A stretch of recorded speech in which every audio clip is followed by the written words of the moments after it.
Electrostatics. ठीक है, second year का पहला यूनिट है बेटा इलेक्ट्रोस्टैटिक्स। स्टैटिक्स, ठीक है।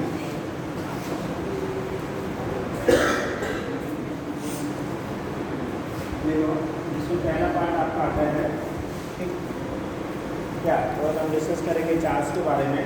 ठीक, आपका electric field and potential, charge electric field and potential. ठीक, तो चार्ज दो कंडीशन आपकी होती है, एक होता है बॉडी के अंदर होता है चार्ज में है, और दूसरी कंडीशन बॉडी बोली जाती है अनचार्ज है। तो चार्ज और अनचार्ज की जो टर्म्स हम लोग यूज़ करते हैं, बॉडी चार्ज है, बॉडी अनचार्ज है, ये फाइन बनता है बेटा, ये फाइन बनता है।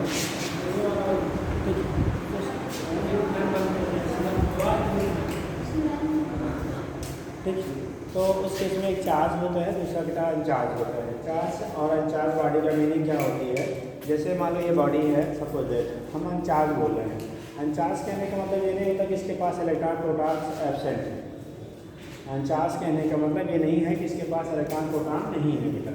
इसका मीनिंग ये होता है इसमें जो इलेक्ट्रॉन प्रोटॉनों का डिस्ट्रीब्यूशन है वो यूनिफॉर्म है, मतलब जितने इलेक्ट्रॉन है उतने प्रोटॉन है और यूनिफॉर्मली डिस्ट्रीब्यूटेड है, इसलिए ओवरऑल एक दूसरे को क्या कर दे रहे हैं, उदासीन कर दे रहे हैं, न्यूट्रलाइज कर दे रहे हैं। ठीक है, लेकिन अगर आपको एक्सेस में बाहर से कोई यहाँ पर इलेक्ट्रॉन आ जाए, ठीक है, इसमें ये गेन कर ले, तो उस केस में कैसा हो जाएगा, नेगेटिवली चार्ज।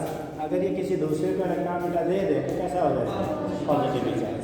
मतलब ये नेगेटिवली पॉजिटिवली चार्ज में कन्वर्ट हो जाता है जब वो इलेक्ट्रॉन लेता है या देता है। देखो हमेशा ट्रांसफ़र केवल इलेक्ट्रॉन का होता है बेटा, प्रोटॉन न्यूट्रॉन के ट्रांसफ़र नहीं होते हैं। प्रोटॉन न्यूट्रॉन केवल न्यूक्लियर जो रिएक्शन होता है, आप पढ़ेंगे केमिस्ट्री में, आपको पढ़ाया जाएगा या तो आप पीछे क्लास में आपको पढ़ाया गया होगा, क्या चीज़, radioactivity, alpha beta gamma के एमिशन, जो रेडियो एक्टिव का एलिमेंट्स होते हैं, केवल वहाँ पे जो है हमारा क्या, वहाँ पे आपका प्रोटॉन्स और न्यूट्रॉनों का क्या होता है, चेंजेज आती है। जो भी आपका होता है जो हम लोग पढ़ते हैं उसमें केवल इलेक्ट्रॉन का ट्रांसफ़र होता है। ठीक है, इलेक्ट्रॉन चाहे देगा चाहे इलेक्ट्रॉन लेगा, मतलब जो ट्रांसफरेबल है हमारा कौन सा होता है, इलेक्ट्रॉन। इसी की वजह से कोई भी बॉडी चार्ज और अनचार्ज से ही जाती है, कि चार्ज होगी या अनचार्ज होगी, तो इलेक्ट्रॉन के नंबर से हम लोग डिसाइड करते हैं। जैसे मान लो एलिमेंट ये है, अगर इसने बेटा इलेक्ट्रॉन पहले हम डोनेट करा दे रहे हैं, इसने दिया तो ये पॉजिटिव में, इलेक्ट्रॉन नेगेटिव। अब इलेक्ट्रॉन अगर सिंगल निकाला तो सिंगल पॉजिटिव, अगर ये निकालेगा तो क्या हो जाएगा, ये पॉजिटिव हो जाएगा। ठीक, तो जितने इलेक्ट्रॉन लूज करेगा उतना उसमें पॉजिटिव चार्ज आ जाता है। इसका उल्टा अगर बी कोई है और उसने एन इलेक्ट्रॉन गेन कर लिया बेटा, इस पर क्या आएगा, उतना नेगेटिव आएगा। ठीक, अगर एन की वैल्यू 1 है तो 1 नेगेटिव, 1 पॉजिटिव, एन की वैल्यू 10 है, 10 नेगेटिव, 10 पॉजिटिव, 100 है गए तो 100, जितना भी आपके इलेक्ट्रॉन का क्या हुआ, ट्रांसफ़र हुआ। तो जो चार्जिंग हमारी होती है ना, वो कंडीशन हमारा यही होता है। अब चार्जिंग के लिए हमारे अलग अलग फैक्टर्स आपके होते हैं। चार्जिंग होने के लिए अलग अलग कंडीशन, जैसे दो आइटम को अगर रब करिए, क्या करिए, दो वस्तुओं को अगर रगड़ा जाए तो उसमें भी क्या हो जाती है, चार्जिंग हो जाती है। जैसे आपने पढ़ा होगा कि अगर वो क्या, आप काम ले लो, कंघी होती है ना, ड्राई हेयर में आप क्या करिए, रब करिए, तो ये उसके बाद क्या होता है, कुछ टाइम के बाद उसमें चार्ज आ जाता है और कागज़ के छोटे छोटे टुकड़े को क्या करता है, अपनी तरफ अट्रैक्ट करता है। ठीक है, इसी तरह से आपका क्या होता है, किसी भी दो मटेरियल को अगर हम लोग रब करते हैं तो उस केस में क्या होता है, चार्जिंग। और ये जो चार्जिंग डेवलप हो रही है वो ड्यू टू किसके है, फ्रिक्शन वहाँ डेवलप हो रहा है, हीटिंग हो रही है। जब हीटिंग होगी तो उस केस में एक एलिमेंट, जैसे मान लो ये दो अलग अलग मटेरियल के बने होते, इन दोनों को बेटा हम लोग क्या करते हैं, एक दूसरे पे रब करते हैं। जब इन दोनों को एक दूसरे पे रबिंग की जाती है तो एक क्या, अगर इलेक्ट्रॉन देता दूसरा इलेक्ट्रॉन लेता। अब देता कौन है, लेता कौन है, जिसकी बाहरी कक्षा में भी क्या थोड़ा सा बोलने में दिक्कत है आ रही है बात, क्या हो गया, गंदी है, कोई बात नहीं, हाँ आवाज़ आ रही है ना, थोड़ा सा तुम लोग को दिक्कत होती सो जाते हैं, हम लोग को दिक्कत होती तो भी हम लोग बोलते रहते हैं। चलो देखो, तो उस कंडीशन में क्या होगा कि यहाँ पे एक दो एलिमेंट हैं, अब उसमें कौन पॉजिटिव चार्ज में कन्वर्ट होगा, कौन सा नेगेटिव, डिपेंड करता है उनकी इलेक्ट्रॉन अट्रैक्टिव कैपेबिलिटी पे। इसी को आपने इलेक्ट्रोनेगेटिविटी केमिस्ट्री पढ़ा होगा। ठीक है, जो मोर इलेक्ट्रोनेगेटिव होगा वो इलेक्ट्रॉन अपनी तरफ अट्रैक्ट कर लेगा, जो लेस होगा वो इलेक्ट्रॉन यूज कर देता है। ठीक, तो ये चीज़ें आपकी होती हैं, यहाँ से दिखा देते हैं क्या होगा कैसे होगा। अब इस चीज़ में किसी बॉडी के चार्जिंग को टेस्ट करने के लिए, तो बॉडी चार्ज है अनचार्ज है, कैसा चार्ज उस पर है, उसको टेस्ट करने के लिए ऐसे जगह भी लिखना नहीं, इसको सुन लीजिए। हम लोग एक आता है क्या, इलेक्ट्रोस्कोप, एक इंस्ट्रूमेंट होता है जिसे कहते हैं इलेक्ट्रोस्कोप। इलेक्ट्रोस्कोप की हेल्प से बेटा किसी भी बॉडी की चार्जिंग वगैरह को हम चेक करते हैं या चार्ज कितना उस पर होगा, ठीक है। तो उसमें जो हम अपने यहाँ यूज़ किया जाता है वो यूज़ किया जाता है गोल्ड लीफ, क्या चीज़, इलेक्ट्रोस्कोप, ठीक है, या गोल्ड लीफ उसे एक्सपेरिमेंट कहते हैं। इसके बेस पे क्या होता है, कैसे होता है, थोड़ा सा देख लीजिए।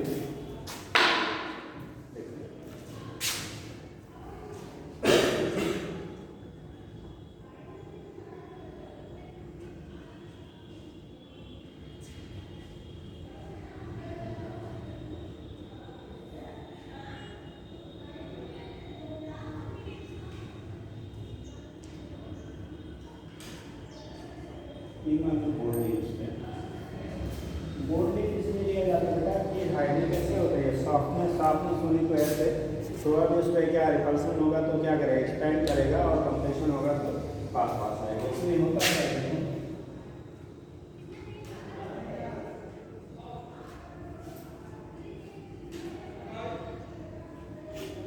ये लीफ का जो सेपरेशन है, यहाँ पे जो सेपरेशन की दूरी आपका एंगल जो बना रहा है, इसका रीजन है इसमें जो चार्ज होता है, चार्ज क्योंकि कैसा है, पॉजिटिव है, तो पॉजिटिव के बीच में क्या होगा, रिपल्सन होगा। रिपल्सन की वजह से ये एक्चुअल मान लो एंगल थीटा है, एक्चुअल एंगल हमें मान लिया थीटा एंगल यहाँ पे बना रहा है एक दूसरे से इनके बीच का जो एंगल सेपरेशन है किसमें बेटा, थीटा है, ठीक। हमने एक रॉड लिया है, एक इसके पास में ऐसा रॉड ले आते हैं, ठीक। इस रॉड को टच नहीं करा, ध्यान रखना, टच नहीं करा रहे हैं।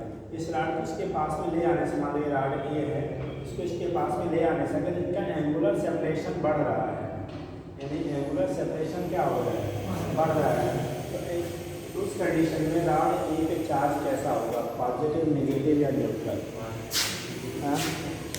अगर गोल्ड लीफ के पास में ले आने पे बेटा इस रॉड ए को, इनके बीच का एंगल जो थीटा है वो इंक्रीज कर रहा है, ठीक है, तो पहले क्या हो रही है आपकी, बढ़ रही है। तो पूछा जाए तो रॉड ए होगा, उसे आप क्या करोगे, पॉजिटिव होगा, चार्ज, नेगेटिव चार्ज या न्यूट्रल, पॉजिटिव चार्ज, पॉजिटिव, कितने को कह रहे हैं पॉजिटिव चार्ज, पॉजिटिव, आप लोग देखिए कैसा चार्ज ए पे होगा, ए जो है पॉजिटिव चार्ज होगा, नेगेटिव चार्ज होगा या न्यूट्रल होगा। ए पे जो चार्ज आपका होगा और ए जो है ये पॉजिटिव चार्ज है, नेगेटिव चार्ज है या न्यूट्रल, पॉजिटिव, पॉजिटिव। आप लोग नहीं पता चला पॉजिटिव, नेगेटिव, न्यूट्रल, क्यों पॉजिटिव, क्यों पॉजिटिव,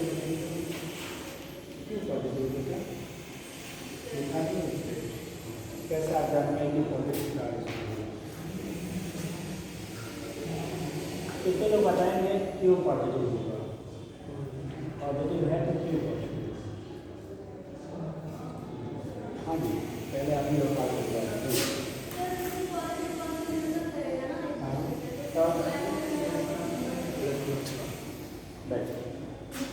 देखो ये बेटा, अगर जो पॉजिटिव चार्ज है ये हम जो पार्ट्स की चार्ज ऑलरेडी पहले से है, उसे क्या करेगा, दूर होगा, इधर कहेगा कि ये चार्ज इधर की तरफ क्या करेगा, शिफ्ट होगा, इधर की तरफ शिफ्ट होगा, ये जो लीव्स आपकी हैं इससे चार्ज डेंसिटी इंक्रीज करेगी, और चार्ज डेंसिटी जब इंक्रीज करेगी तो क्या करेगा, उनके बीच का एंगुलर सेपरेशन जो होगा वो बढ़ेगा, तो इनके बीच जो एंगल आपका फीट है उसकी वैल्यू क्या करेगा, इंक्रीज करेगी, ठीक।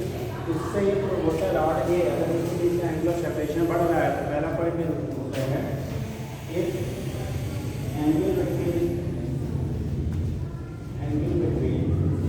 लीव्स increases, क्या करेगा, increases, then rod A must be positively charged। ऐसे कंडीशन में जो रॉड ए है वो नेसेसरीली कैसा होगा, पॉजिटिव चार्ज, तो चार्ज क्या होगा, angle between, angle between leaves, ये लीव्स जो आपको है इनकी हमेशा इंक्रीज कर रहा है, क्या लिखा सर, एक्स, या ऐसे करोगे angular separation between leaves increases. अगर ये ना समझ पाओ इसकी angular angular separation between leaves को क्या ऐसे लिखते हैं? Yes sir. एंगुलर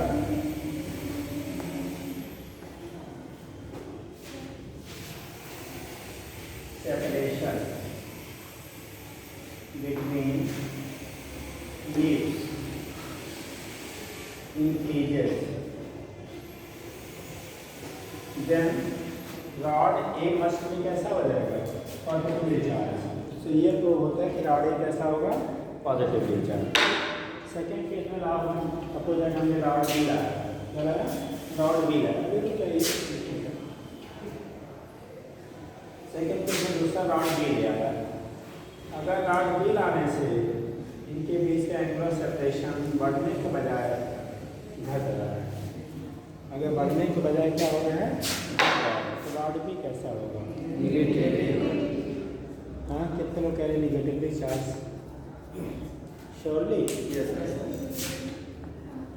और कोई? रॉड B कैसा होगा? negatively charged, positively charged, maybe positively, maybe negatively, always positively, always negatively, या may not be negatively क्या होगा? अगर आप यहाँ पे करते हैं, ठीक, तो उस केस में क्या होगा? वहाँ पे चार्ज कैसा होगा? पॉजिटिव, नेगेटिव, कैसा? निगेटिव। और सर न्यूट्रल भी कुछ ना कुछ इफेक्ट डालता है। कंडीशन होती है अगर इनके बीच का एक angular separation between leaves, second होगा if angular separation between leaves, वहाँ इंक्रीजेस था, आपकी बात क्या है? Increases, then rod B, rod हमने कौन सा बना दिया बेटा? Rod B may be negatively charged or neutral। Neutral भी हो सकता है बेटा, नेगेटिवली चार्ज भी हो सकता है, दोनों पॉसिबिलिटी तब हो जाएगी। क्यों? नेगेटिवली चार्ज है तब तो ये अपने तरफ अट्रैक्ट करेगा। अगर न्यूट्रल है ना, अगर न्यूट्रल है तो ये पॉजिटिव वाला इसके नेगेटिव इलेक्ट्रॉन को अपनी तरफ क्या करेगा? अट्रैक्ट करेगा। तो ये टर्मिनल हमारा नेगेटिव हो जाएगा और ये वाला टर्मिनल पॉजिटिव हो जाएगा। और जब ये नेगेटिव होगा तो इसके ये पॉजिटिव चार्ज को अपनी तरफ क्या करना शुरू कर देगा? अट्रैक्ट। तो यहाँ पे चाहे डेंसिटी घट जाएगी, उनके बीच का सेपरेशन घटना शुरू हो जाएगा। ठीक, तो अगर उनके बीच का एंगुलर सेपरेशन घट रहा है तो आप ये श्योरली नहीं कह सकते हो कि क्या वो नेगेटिवली चार्ज न्यूट्रल भी हो सकता है, न्यूट्रल भी हो सकता है।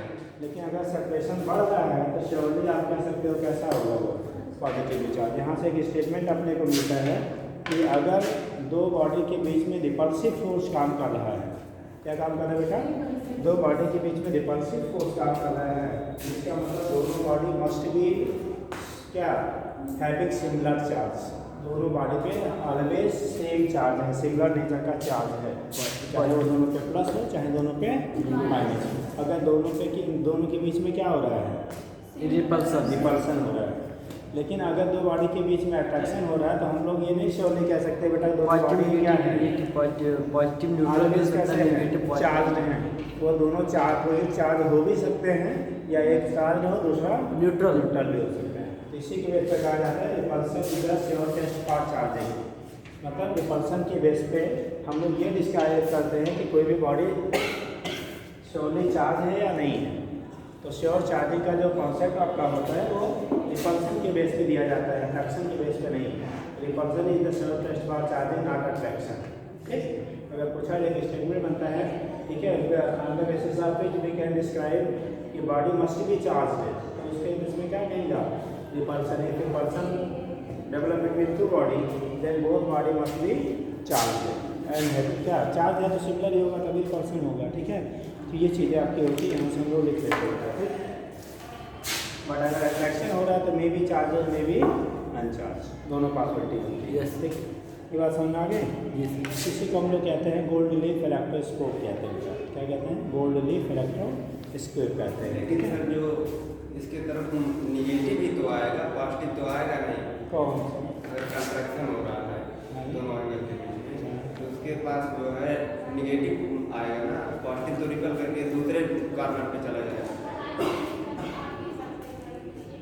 क्वेश्चन ये था, इस ऐसे एंगुलर सेपरेशन को देख के उनको बताना कि जो रॉड हम इसके पास में लाए हैं ये पॉजिटिवली चार्ज है, निगेटिवली चार्ज है कि न्यूट्रल है, इसकी नेचर को हमें बताना है। तो पहले हमने रॉड जब ए लाया था तो देखा था इनके बीच का एंगल क्या हो रहा था, बढ़ रहा था। हमने बढ़ेगा तभी जब पॉजिटिव होगा, लीड्स के चार्ज डेंसिटी बढ़ेगी, और चार्ज डेंसिटी बढ़ने का मतलब ये पॉजिटिव चार्ज इधर से निकल किया जाए, हटा दिया जाए, इधर की तरफ आए, इधर की तरफ कब आएगा, जब ये वाला पॉजिटिव होगा तभी तो इसको रिपेयर करेगा।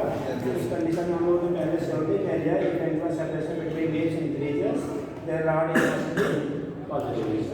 ठीक, दूसरा रॉड बी ले आया, रॉड बी लाने पे इनके बीच का एंगल घट रहा है।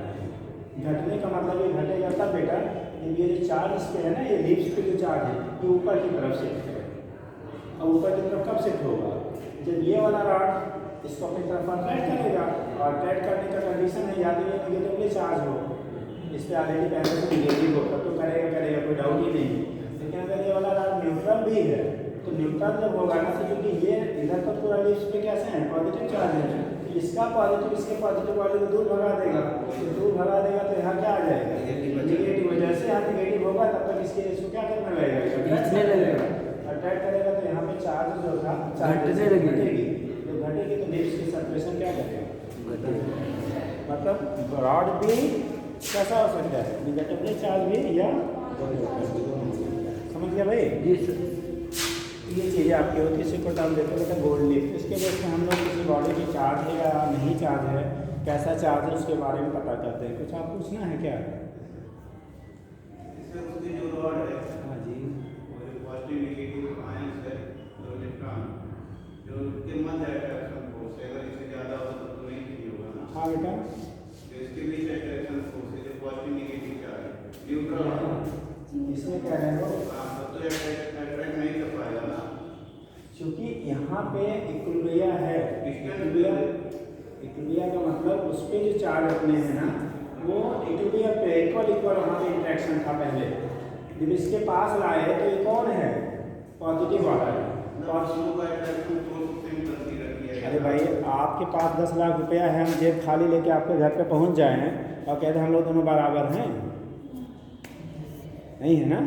मतलब इसके पास अभी कुछ नहीं, न्यूट्रल होने का मतलब चार्ज डिस्ट्रीब्यूशन यूनिफॉर्म था, बराबर था, लेकिन यहाँ से बाहर से बल लगने लगा ना। अब ये बाहर से जब बल लगाएगा तो किसको भगाएगा, वो तो उसी बॉडी में है ना, वो तो अपनी बॉडी को बैलेंस करेगा, बाहर से उसको कुछ नहीं लग रहा था पहले ना। अभी इसको जैसे आपको धक्का नहीं, मान लीजिए दोनों आप आपके सामने भाई साहब, अब कोई तीसरा आ जाए और आप एकदम म्यूचुअल अट्रैक्शन में थे, जैसा भी था आपके बीच इंट्रैक्शन था, तो पहलवान आ जाए तो खींच के लेके आपको भाग जाए तो क्या कर लेंगे दुबले पतले आदमी, सट जाएगा तो न्यूट्रलाइजेशन होने लगेगा, चार्ज का ट्रांसफर होने लगेगा सर अगर सटा देंगे उसके साथ में तो क्या होगा, तो चार्ज का रीडिस्ट्रीब्यूशन, चार्ज बढ़ जाएगा, तब चार्ज इंड्यूस नहीं होता है। आपको केमिस्ट्री में पढ़ाया गया होगा क्या, जब कैप्टन बार्डिक सर ने पढ़ाया होगा तो उस केस में आपको dipole interaction, induce dipole interaction, dipole induce dipole interaction 3 type का बताया होगा। बताया तो समझे ना जी। कुछ चीज़ें वो भी फिजिक्स केमिस्ट्री मिला के पढ़िए साहब, ठीक। अब पता लगा जब फिजिक्स पढ़ोगे तो केमिस्ट्री एकदम 0 कर दोगे तो कैसे काम चलेगा, ठीक है। सब साइंस एक दूसरे से क्या होती है, रिलेटेड होती है, तब उन चीज़ों को थोड़ा सा याद रखिए। ये चार्ज है और ये अनचार्ज है, तो इफेक्टिव कौन होगा, चार्ज वाला होगा ना, तो ज़्यादा फोर्स कौन लगाएगा, चार्ज जो पहले से चार्ज है। अरे इसके पास जितना प्रोटॉन होगा उससे ज़्यादा इसके पास लगे तो उस पर चार्ज है भाई, ये ज़्यादा ताकत वाला है, आपके पास वाला आपकी ताकत 500 न्यूटन है, इनकी ताकत 1500 न्यूटन है, तो कौन खींच पाएगा, 1500 वाला।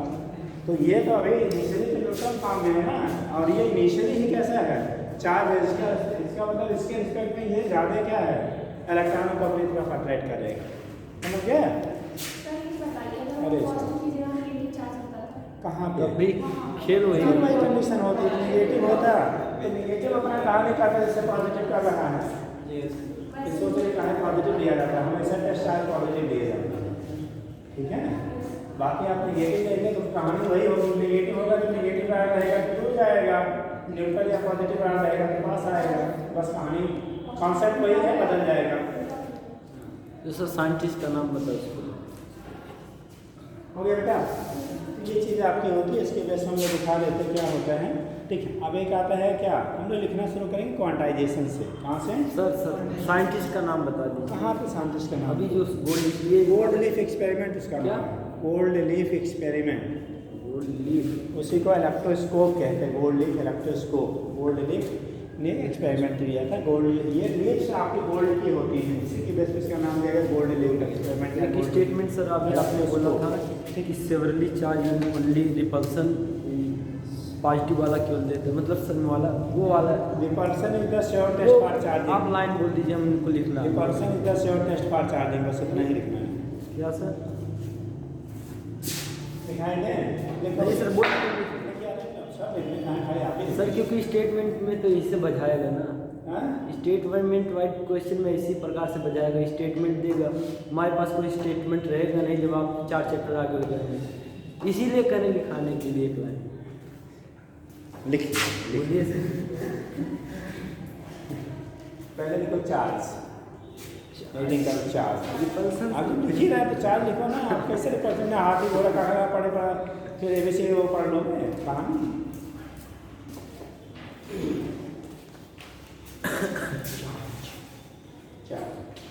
देखिएगा, इफ एनी सब्सटेंस, ऐसे लिखने का लेवल आपका नहीं है, बताते लिख लीजिएगा। सर हम 4 पॉइंट क्यों लिख नहीं पाते, ये तो लेवल नहीं जान रहे। तो उसी के आधार पे तो आपको आगे दिखाएंगे ना। If any substance gain or lose, gain GAIN, gain OR lose electron, gain or lose electron, then it get charge, तब वो बॉडी जो होगी it get चार्ज को प्राप्त करेगी, then it get charge। अब ऐसे दिखा दो, अगर इलेक्ट्रॉन दिया तो प्लस आता तो चार्ज में बदल जाएगा, लिया तो नेगेटिव, दिखा दीजिए।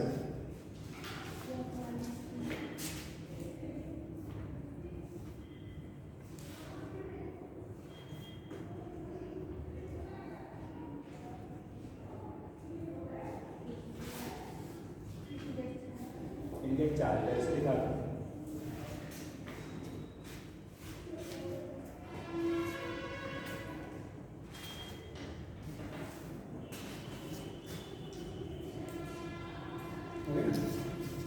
आगे लिखिए,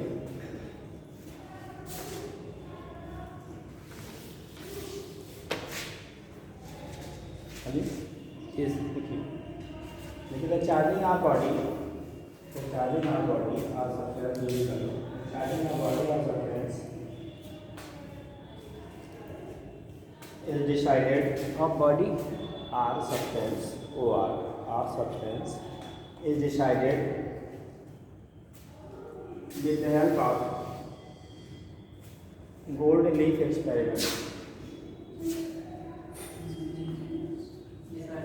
with the help of gold leaf electroscope, with the help of gold leaf electroscope। अब आप 2 बना लेंगे,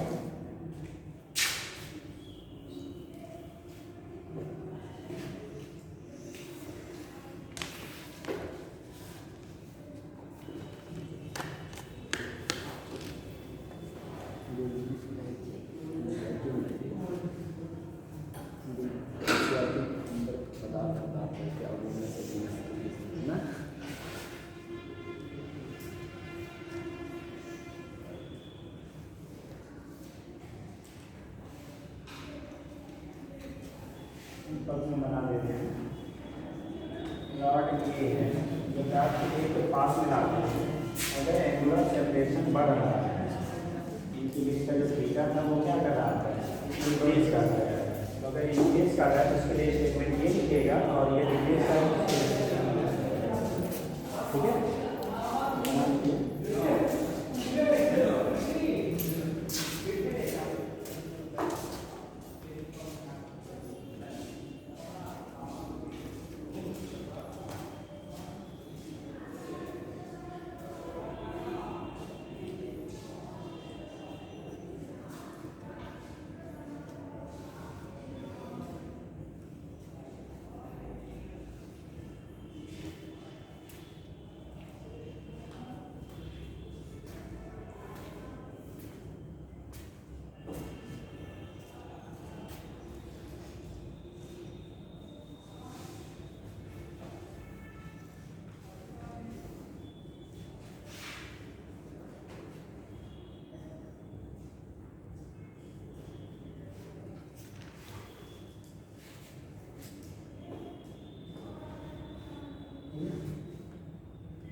नीचे पॉइंट स्केल बनाने के बाद लिखिएगा।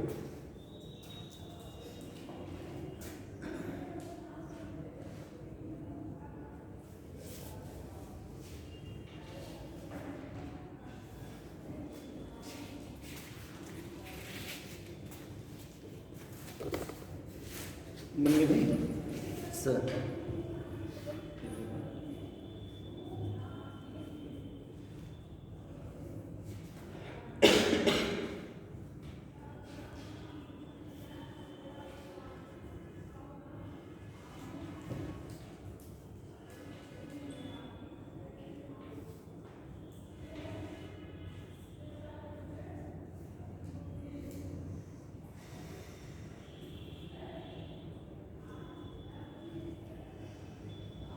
बोलिए। Yes sir. लिखिएगा, कलर पेंसिल लिखिएगा। Repulsion is sure test for charging. Repulsion is sure test for charging. Repulsion is sure test for charging. Repulsion is sure test for charging. Charging के लिए जो श्योरली हम लोग टेस्ट होता है वो क्या होता है आपका? Repulsion sure test for charging. मतलब कोई बॉडी चार्ज है तो हम अट्रैक्शन से नहीं कह सकते वो चार्ज है कि नहीं। जैसे हमने बोला ना बी वाले का, बी चार्ज हो भी सकता है और नहीं हो सकता क्योंकि वो अट्रैक्शन से होगा है। और रिपल्सन अगर दो बॉडी के बीच में आपकी हो रही तो ऑलवेज कैसा होगा वो? पॉजिटिव, क्या जो भी पॉजिटिव चार्ज होना है या तो दोनों कैसे हों? निगेटिव। तो रिपल्सन जो आपका होता है वो श्योर टेस्ट किसके लिए होता है? चार्जिंग के लिए होता है, अट्रैक्शन नहीं होता है, या नहीं? चलिए आगे लिखिएगा, quantization of charge. Quantization of charge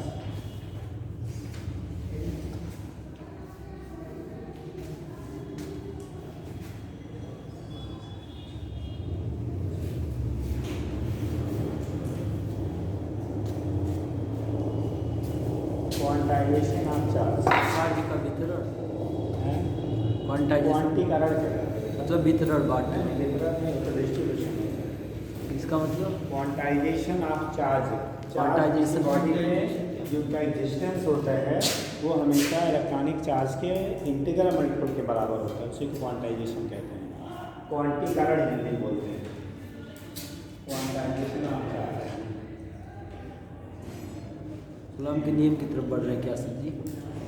है नहीं, जो में भी आपका है हम लोग गुलाम का क्वांटीकरण पहला यूनिट है, यही आपके कुमार मित्तल के बुक में है। पढ़िए।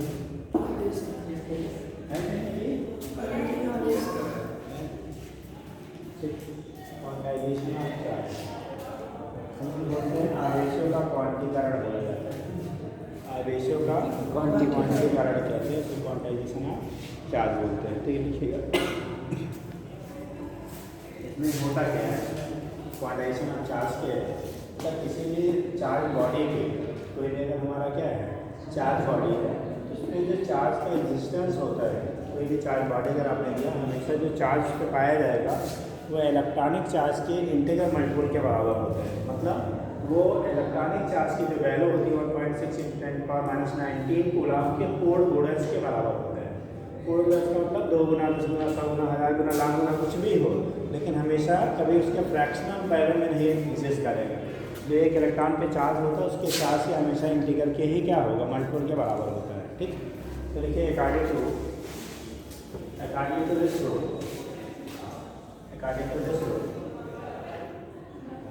the amount of charge according to this rule beta, according to this rule the amount of charge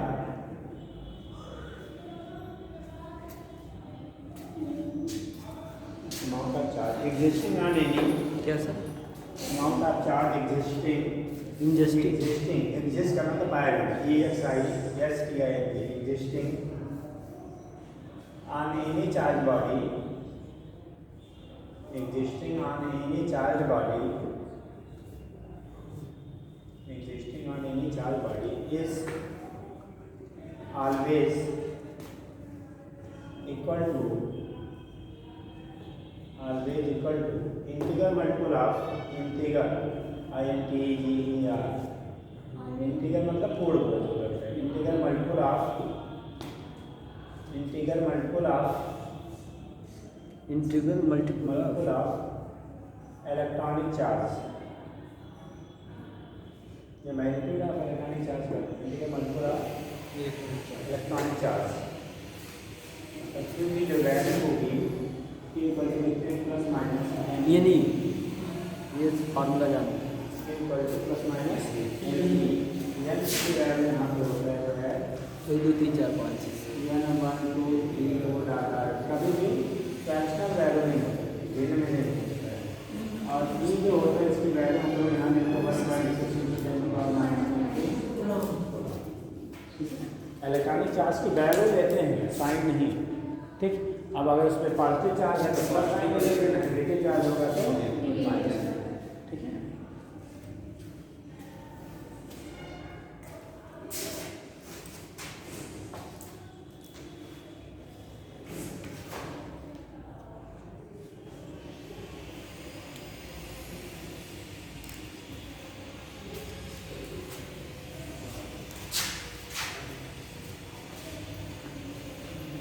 ये आंसर किस पे डिपेंड करते हैं?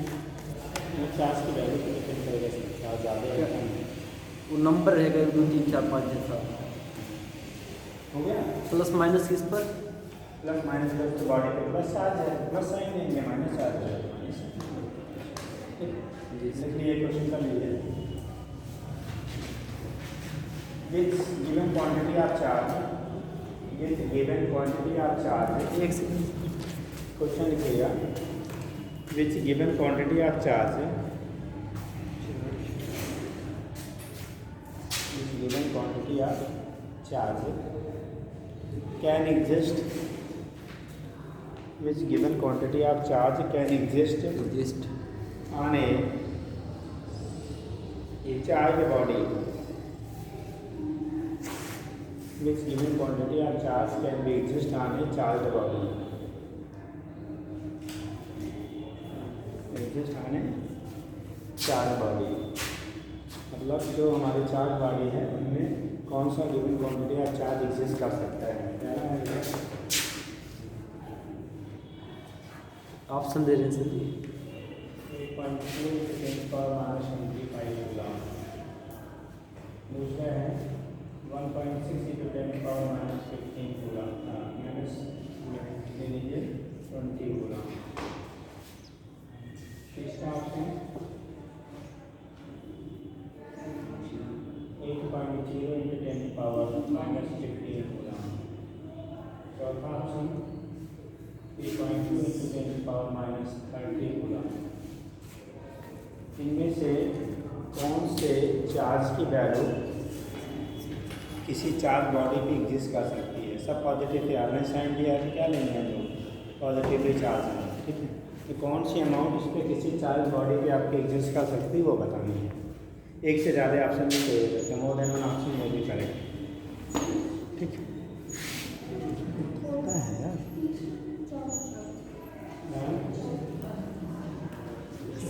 एक सेकंड कितने लोग बोलना चाहते हैं?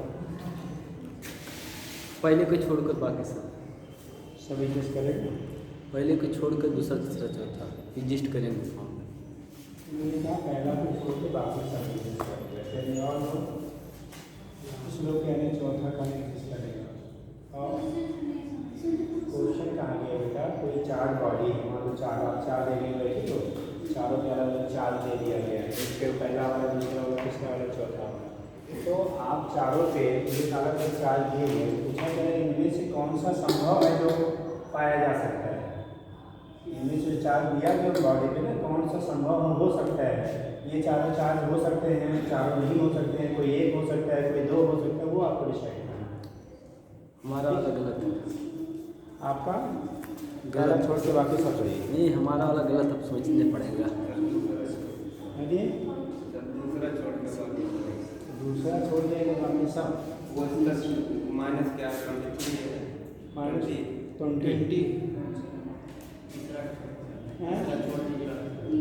तीसरा छोड़ के बाकी सब सही है, सब पाया जाएगा। सर ओनली वन तीसरा कंफर्म पाया जाएगा।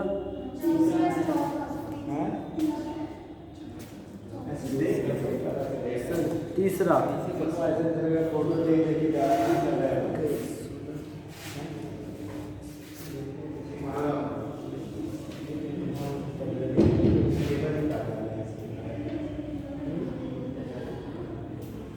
सर केवल सर हमारा ऑप्शन पहला है, फर्स्ट को छोड़ कर बाकी सब पाए जाए। पहला छोड़ के सब, क्योंकि 16 से कटा नहीं है। यस सर, ये सोचिए। और नहीं? अरे यार, केवल तीसरा पाया जाएगा, समझा? ये कैंसर आया केवल तीसरा ही पाया जाएगा। पहला छोड़कर बाकी सब पाए जाए। देखो भैया, पहली बात आपको डिवाइड करने पे, जैसे Q equal to plus minus n ही लिखा, एन की वैल्यू बराबर होगा Q अपान ई। तो यहाँ पे भाग देने पे बेटा एन की वैल्यू होल नंबर आना चाहिए। होल नंबर मतलब पूर्ण गुणज, जिससे पहले वाला आपका मालूम है, चेक करते हैं। एन बराबर होगा Q अपान ई, और Q का मान 8.4 × 10⁻⁻25 अपान ई का मान 1.6 × 10⁻⁻⁻। ठीक, इसको डिवाइड करोगे तो 16 का 80 हो गए हैं 80, डेसिमल लगाया हो गया 40, 16 टू 32, 65 पे फिर से 80 हो गया। ठीक, इंटू ऊपर जाएगा पावर ये 19 प्लस हो जाएगा, बचेगा 10 टू पावर -6 आया 5.25 × 10 टू पावर -6।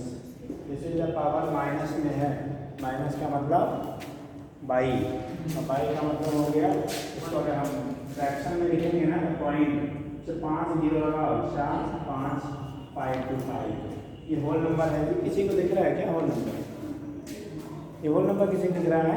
होल नंबर का पूर्ण संख्या दिख रही है क्या?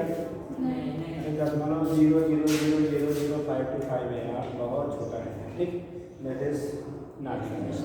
ठीक, अब एग्जिस्ट वाला हम बात कर लेते हैं। यहाँ पे जितना दिया है खाली खाली यही वाला एग्जिस्ट करेगा। ठीक, बाकी कोई भी एग्जिस्ट नहीं करेगा। साहब ने कहा 1.6 अपन 1.6 बराबर 1, भाई पावर कितनी है, पावर कितना है इसमें, और यहाँ पे क्या 1.3.2 अपन 1.6 का 2 × 10 पावर है, तो 2 भी मिल गया, इसलिए सब मार दिया है। अरे खाली वही डिजिट नहीं देखनी, हमें पावर भी क्या देखना है, प्लस में होना चाहिए ना। तो हमारा तीसरा कार्य सही है। कैसा? तीसरे से हम चेक कर लेते हैं। एन का मान 8.0 × 10⁻−15 अपान 1.6 × 10⁻−19, 16 × 85 5 ये जाएगा। पावर इसका हो जाएगा क्या, प्लस 19 - 15 बचा 4, तो 10 टू पावर 4, इसको हम लिख सकते हैं 50,000। पूर्ण संख्या है कि नहीं? कोई नंबर है ना, तो इसका मतलब ये क्या करेगा, एग्जिस्ट करेगा। ठीक है, और और चेक कर लेते भैया, कौन चेक कर देती मानो। सो दूसरा वाला चेक कर लेते हैं, ये वाला गलत, ये वाला सही, दूसरा वाला भी चेक कर लेते हैं, सबसे आसान है। चौथा करें, दूसरा ही कर लेते हैं। दूसरा 0.1 आएगा, 0.1 10 टू पावर -20 अपान 1.6 × 10 पावर -19, ये दोनों गया बचा 1, लेकिन ये पावर गया तो ऊपर प्लस 19 -20 बचा 1 × 10 टू पावर -1, -1 का पावर 10 से भाग दे 0.1, तो रेक्टांगल का नंबर 0.1 आ गया। पॉसिबल है क्या? एन की वैल्यू फ्रैक्शन में है तो कभी भी संभव नहीं होगा। तो अब याद रहेगा ऑप्शन सी। केवल हमें दोनों चीज़ें देखना है, वो डिविजिबल भी हो और प्लस पावर प्लस में आए। अगर पावर आ रहा है मतलब कभी वो फ्रैक्शन में वैल्यू ना मिले, तब जाके वो नेचर में एग्जिस्ट करे। समझ गए क्या लेंगे? पक्का है आप लोग? Yes sir. चलिए,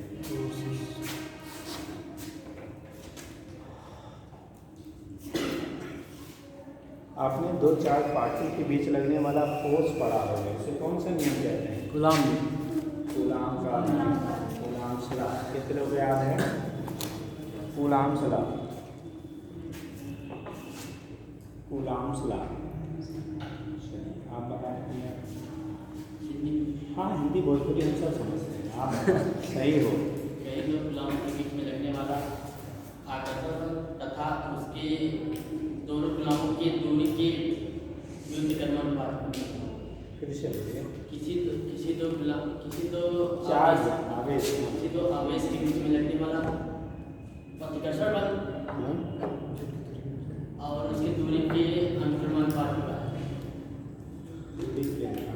उसकी दूरी के व्युत्क्रमण अनुपात। दीदी जी को खड़ा करो, कहाँ है, खड़ी रहती है। उसकी दूरी के वर्ग के व्युत्क्रमण अनुपात। और उसके चार्ज की मात्रा के, आवेश की मात्रा की, आवेश की मात्रा के वही बात हम बात है। अनुक्रमण एक एक दोनों के, एक तो एक के और चार के, जैसे मान लो आप चार्ज हो, आप चार्ज हो, तो खाली जो फोर्स लगेगा दोनों के बीच आपके चार्ज पे डिपेंड करेगा कि इनके वाले पे दोनों पे लगेगा। तो आप एक पे कह रहे थे, तो दोनों पे गुणनफल पे कि दोनों पे के जोड़ पे कि जोड़ पे, तो गुणनफल। आप जाके कंफर्म हो जाना है। चलिए ठीक है, बहुत दिन पहले पढ़े थे ना, बैठ हो गया बेटा। चलो देखो, तो बोला जाता है नेक्स्ट हमारा आता है कूलाम्स लॉ।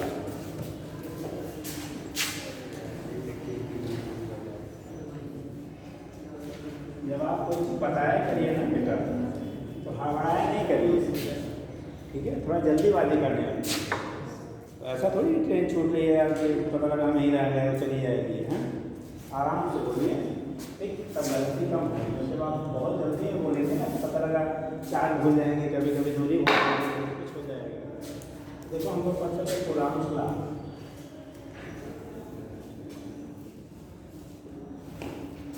और पहले से आप पढ़ते आ रहे हो, बहुत सारी चीज़ें में बहुत आसान वाली चीज़ें भी पढ़ते हैं। Q1 Q2 इनके नेचर सेपरेशन आता है।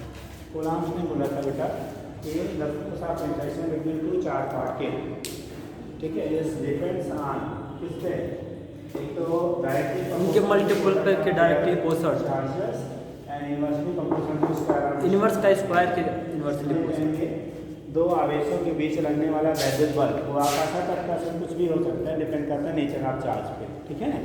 अगर दोनों सिमिलर हैं बेटा तो कैसा विकर्षण होगा, आकर्षित करेंगे, दोनों अपोजिट होंगे तो आकर्षण करेंगे। तो चाहे अट्रैक्शन फोर्स लगे चाहे क्या लगे उस पर रिपल्सन फोर्स लगे। जो फोर्सेज हमारे अट्रैक्शन या रिपल्सन लगते हैं वो दोनों चार्जेस के मैग्नीट्यूड के प्रोडक्ट के डायरेक्टली प्रोपोर्शन, यानी कि दोनों के परिमाण के गुणनफल के समानुपाती होते हैं, हिंदी बोलते हैं, ठीक। और उनके बीच की दूरी के वर्ग के समानुपाती होते हैं, यानी कि इनके बीच लगने वाला जो इंटरेक्शन फोर्स होगा या डायरेक्टली प्रोपोर्शनल टू केवल एंड या inversely proportional to r 1/r²। या directly proportional to Q1 Q2 and या इनवर्सली प्रोपोर्शनल टू r²। दोनों को अगर हम लोग कंबाइन कर दे बेटा, Q1 Q2 बटे r² के कांस्टेंट हम लोग प्रोपोर्शनलिटी सिंबल कहीं भी हटाते तो एक कांस्टेंट आता है, क्या आता है 1/4πε0 है।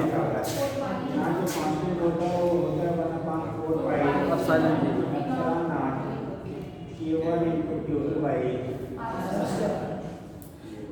1/4πε0 की वैल्यू होगी 9/10⁻⁹ वैल्यू है ये तब के लिए जब इसे हमें एयर या वैक्यूम में निर्वात। अगर किसी मीडियम में रख दिया जाए तो यह partial proportional to direct constant of medium ये हो जाता है k Q1 Q2 r² और k 1/4 हो जाएगा, तो ये होगा अपान k को हम लोग कह लेंगे directly constant of the medium. यहाँ पे बराबर दूतांक ये कहलाता है डाइलेक्ट्रिक, हिंदी कहते हैं प्रावैद्युतांक, माध्यम का प्रावैद्युतांक, डाइलेक्ट्रिक कांस्टेंट ऑफ मीडियम, ठीक। और 1/4πε0 की जो वैल्यू होती है 9×10⁹ newton metre square coulomb square. ठीक, यहाँ से जब हम लोग एप्सिलॉन नॉट की वैल्यू 8.85 × 10⁻⁻⁴ तो वैल्यू आती है 8.85 10⁻⁻4 -12 -2 -12 जैसे एप्सिलॉन कहते हैं, इससे क्या कहा जाता है एप्सिलॉन नॉट पढ़ते हैं। एप्सिलॉन नॉट की जो वैल्यू होती है आती है 8.85 × 10⁻⁻⁻ पहला तो पूरा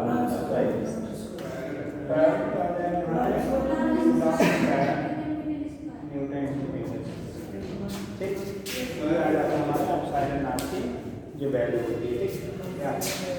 तो यहाँ से हम लोग एप्सिलॉन का डायमेंशन भी पूछा जाता है। एप्सिलॉन की डायमेंशन ऑफ एप्सिलॉन नॉट क्या होगा जरा बताओ। इसका सच्ची एप्सिलॉन 0 का मात्रा हाँ, एक n के पावर -1 और l के पावर -3 के पावर 4 -4 की +4 अच्छा और -2 सही है भाई। बैठो डायमेंशन जो हम एप्सिलॉन का निकालते हैं dimension of epsilon 0 dimension of epsilon naught देखो यहाँ पे m के पावर -1 l के पावर -3 t के पावर 4 के power 2 newton into metre square ये हमारा यूनिट है।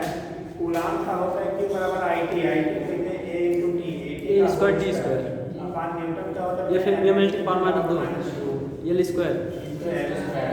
इसको कंबाइन करो देखो m खाली नहीं मिल रहा है ना ऊपर जाएगा ऊपर जाएगा -1 पावर -1 ये यहाँ पे है या यहाँ पे l के पावर 3 नीचे ऊपर जाएगा l के पावर -3 T के पावर यहाँ पे 2 प्लस में है और ये -2 ये भी ऊपर जाएगा तो t के पावर +4 1 पावर +2 ये तो ऑलरेडी वही है ना ये हो गया डायमेंशन। तो एक स्टेप में लिखिएगा देखिए कूलाम्स लॉ देखिए according to this law according to this law the force of interaction between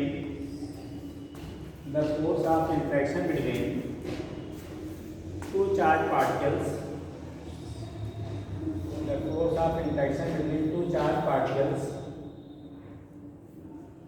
interaction में बेटा अट्रैक्शन में पर्सन दोनों हो सकता है।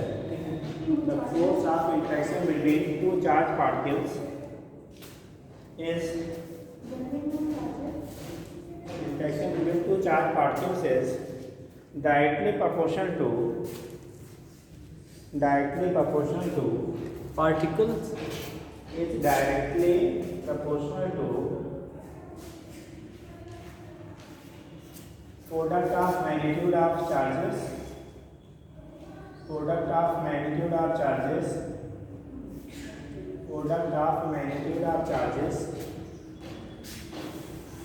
and inversely proportional to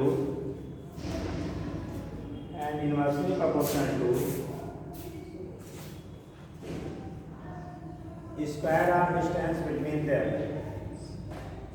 Inversely proportional to square of distance between them.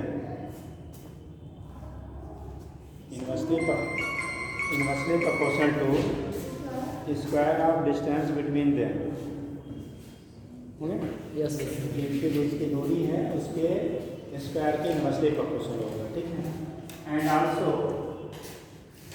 Inversely proportional to constant dielectric constant of medium and also inversely proportional to dielectric constant of medium.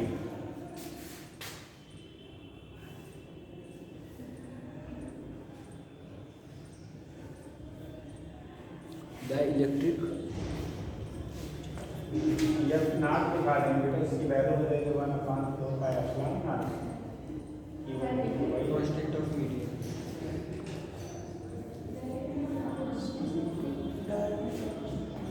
इसे तब FM से आप दिखा सकते हो मीडियम के लिए।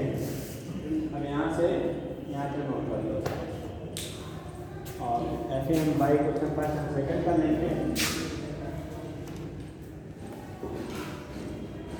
जब not upon FM equal to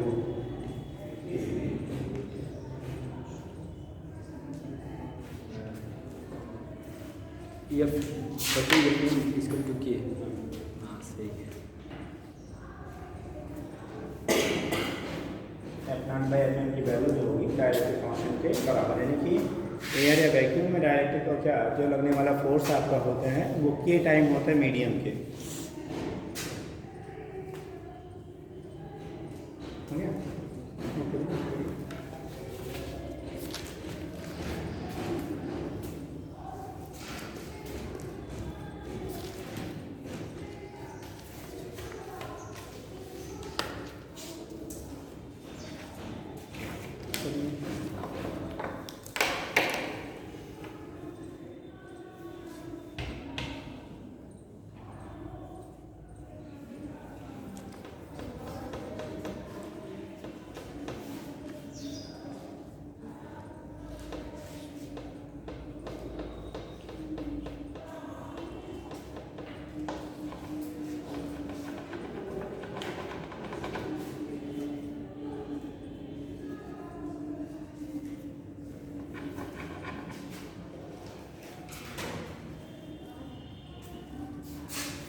okay बेटा।